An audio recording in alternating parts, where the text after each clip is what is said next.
Hello everyone, সবাইকে সোনামণি learning সেন্টারে স্বাগত।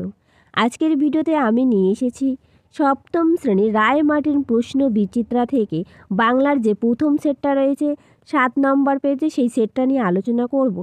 আলোচনা করার পূর্বে আমরা একটু প্রথম পর্যায়ক্রমিক মূল্যায়নের যে সিলেবাসটা রয়েছে সেই সিলেবাসটা নিয়ে আলোচনা করি। কি কি থাকবে: ছন্দে শুধু কান রাখো, পাগলা গণেশ, বঙ্গভূমির প্রতি মাতৃভাষা, 21-এর কবিতা, 21-এ তাৎপর্য, নানান দেশ নানান ভাষা, আত্মকথা, আঁকা লেখা, খোকনের প্রথম ছবি, কুতুব মিনারের কথা। এই সিলেবাসটুকু থাকবে। তাহলে চলো শুরু করা যাক। দেখো, শুরু করার আগে বলি তোমাদের এবার পরীক্ষা হবে 30 নম্বরের, ঠিক আছে?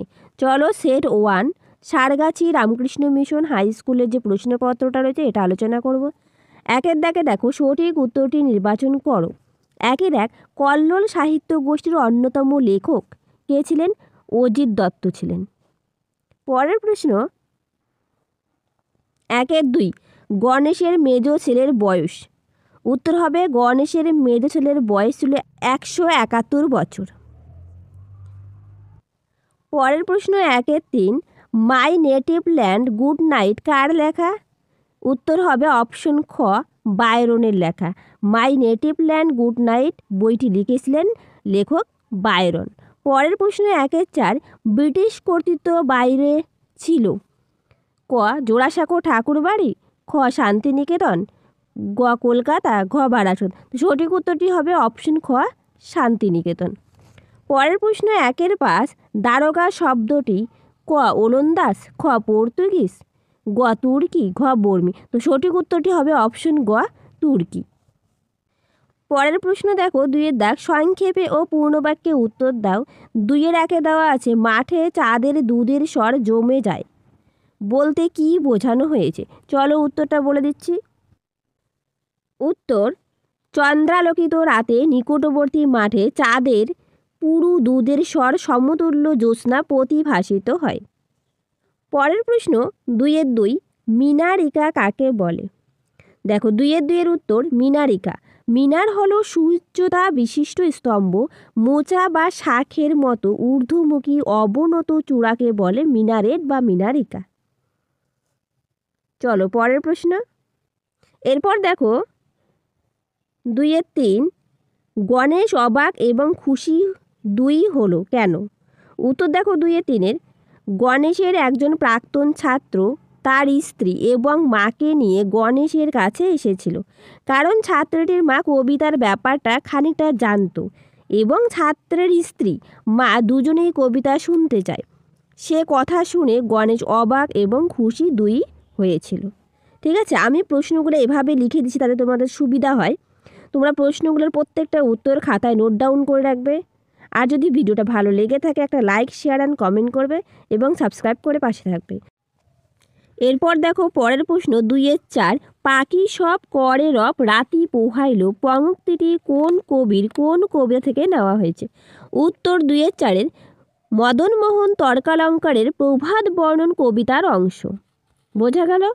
পরের প্রশ্ন, 2-এর 5, মেয়েদের একটু লজ্জা থাকা ভালো, কে কাকে এ কথা বলেছে? উত্তর 2-এর 5-এর উত্তর, তোতাদের আয়া তোতাকে উদ্দেশ্য করে এ কথাগুলি বলেছে। এটা তোমাদের গল্পের বইয়ের মাকু বইয়ের প্রশ্ন উত্তর। চলো পরের প্রশ্ন। এরপর দেখো পরের প্রশ্ন 3-এর দাগ, যে কোনো একটি প্রশ্নের উত্তর দাও। পরের প্রশ্ন 3-এর 1, গণেশ হো হো করে হেসে উঠে বলল। গণেশ কি বলেছিল? তার এভাবে হেসে ওঠার কারণ কি? এই হাসির পরিকল্পনা করেছিল। 3-এর 1, গণেশ হো হো করে হেসে উঠে বলল, যা, তাহলে আর ভয় নেই, দুনিয়াটা বেঁচে যাবে, এই কথাটা বলেছিল। গণেশের এই হাসিতে যে উচ্চ ধ্বনি আছে তাতে সাফল্যের আনন্দ প্রকাশিত। গণেশের বিশ্বাস পৃথিবীর লোক তার সঙ্গে আছে, দুনিয়াটা সত্যি বেঁচে যাবে। বিজ্ঞানের বাড়াবাড়িও যে একটা সীমা থাকা দরকার সেটা গণেশের মনে হয়।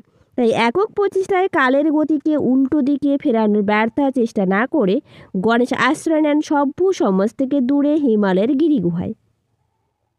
একান্ত নির্জনে ব্যতিক্রমী প্রচেষ্টায় গণেশ করতে শুরু করে কবিতা চর্চা, গান গাওয়া, ছবি আঁকার সাধনা।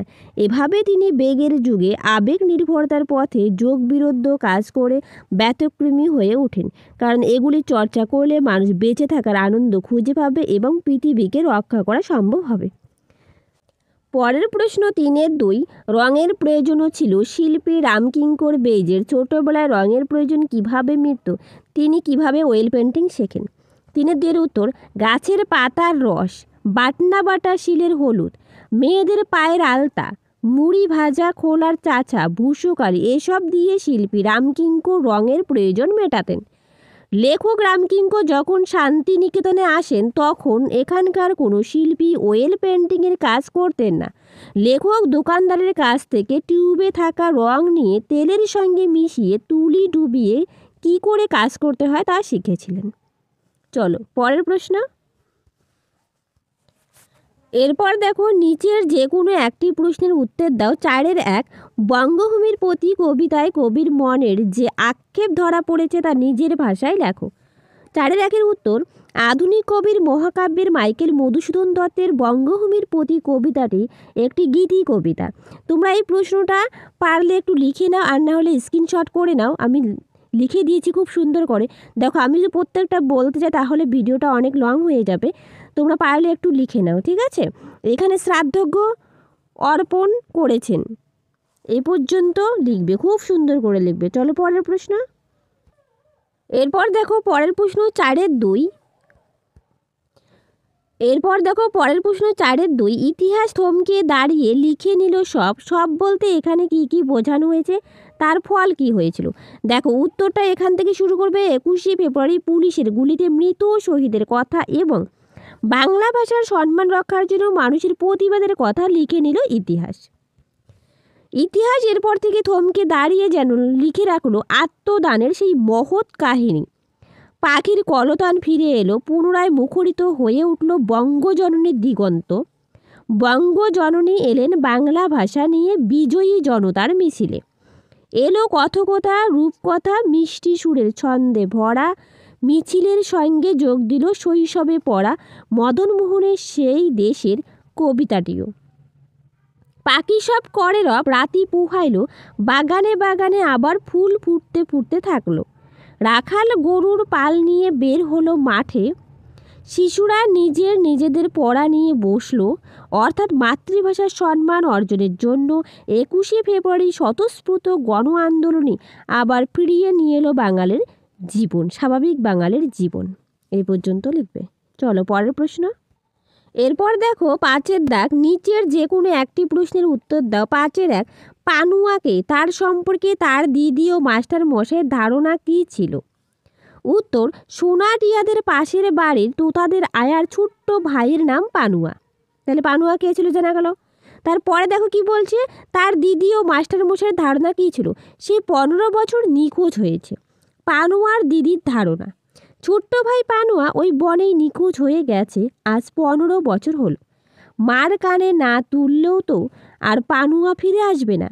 বাড়ির মাস্টারমশাই বলেছেন পানুয়া বনে নিখোঁজ হয়নি, মোরলের সঙ্গে মারপিট করে পেয়াদার ভয়ে ফেরারি হয়ে গেছে। ফেরারি মানে হারিয়ে গেছে বা পালিয়ে গেছে। চলো পরের প্রশ্ন। 5-2, কেন পালিয়ে গেল? কে কেন পালিয়ে গিয়েছিল? উত্তর, মাকু পালিয়ে গিয়েছিল। মাকু নানা রকম কাজ করতে পারলেও কাঁদতে পারতো না একেবারে, কারণ ঘড়িওয়ালা তার শরীরে কাদার কল বসায়নি। এদিকে পরীদের রানীকে দেখে মাকু তাকে বিয়ে করতে চায়, অথচ সে কাঁদতে পারে না বলে পরীদের রানীর সঙ্গে তার বিয়ে দেওয়া সম্ভব নয় বলে জাদুকর জানায়। মাকু তাই ঘড়িওয়ালার কাছে বায়না করে যে তাকে কাদার কল বানিয়ে দিতে হয়, মানে কান্না করার যে কল থাকে সেই কলটা বানিয়ে দিতে বলেছে। মানে চোখের যেরকম জল পড়ে সেরকম হয়তো কোনো ব্যাপার। কিন্তু মাকুকে বানাতে গিয়ে ঘড়িওয়ালার সব বিদ্যা ফুরিয়ে গেছে, তাই মাকুর জন্য কাদার কল বানানো এবং তার পক্ষে সম্ভব নয় বলেই সে মাকুর কাছ থেকে পালিয়ে বেড়ায়। অন্যদিকে মাকুর কাদার কল চাই, তাই সে ঘড়িওয়ালাকে খুঁজে চলে। এরপর দেখো 6-এর দাগ, নিচের প্রশ্নগুলির উত্তর দাও। 6-এর 1, রূপান্তরিত তদ্ভব শব্দ কাকে বলে, উদাহরণ দাও। 6-এর 1-এর উত্তর, অন্য ভাষা থেকে সংস্কৃত ভাষার আগত শব্দ ধ্বনি পরিবর্তন নিয়মের মধ্য দিয়ে অন্যান্য তদ্ভব শব্দের মতোই পরিবর্তিত হয়ে অনেক সময় বাংলা ভাষায় গৃহীত হয়েছে। এই জাতীয় শব্দগুলিকে বলা হয় রূপান্তরিত তদ্ভব শব্দ। যেমন দ্রামে দ্রম্য, দম্য। প্রাকৃত, দাম বাংলা, দামটা বাংলা, দম্যটা প্রাকৃত, দ্রম্যটা সংস্কৃত এবং দ্রামে গ্রিক। বোঝা গেল? তারপর দেখো 6-এর দাগ, একটি মুন্ডমাল শব্দ একটি খণ্ডিত শব্দের উদাহরণ দাও। দেখো 6-এর উত্তর, মুন্ডমাল শব্দ পশ্চিমবঙ্গের মধ্য শিক্ষা পর্ষদ। আর খণ্ডিত শব্দ টেলিফোন, ফোন থেকে টেলিফোন। চলো পরের প্রশ্ন। এরপর দেখো 6-এর 3, তৎসম তদ্ভব কথা দুটির অর্থ কী? 6-এর 3-এর উত্তর, তৎসম শব্দটিকে বিশ্লেষণ করলে পাওয়া যায় তৎ যোগ সম। তৎ বলতে বোঝায় তার সংস্কৃত ভাষাকে, আর সম শব্দের অর্থ হলো সমান বা অনুরূপ, অর্থাৎ সংস্কৃতের সমান। তারপর দেখো তদ্ভব শব্দটিকে বিশ্লেষণ করলে পাওয়া যায় তৎ যোগ ভব। তৎ বলতে বোঝায় সংস্কৃত এবং ভব বলতে বোঝায় জাত বা উৎপন্ন, অর্থাৎ সংস্কৃত থেকে জাত। আর পরের প্রশ্ন দেখো 6-এর 4, বাংলা ভাষায় আগত দুটি বর্মী শব্দ লেখো। উত্তর, লুঙ্গি, ঘুঘুনি এইসব বর্মী শব্দ।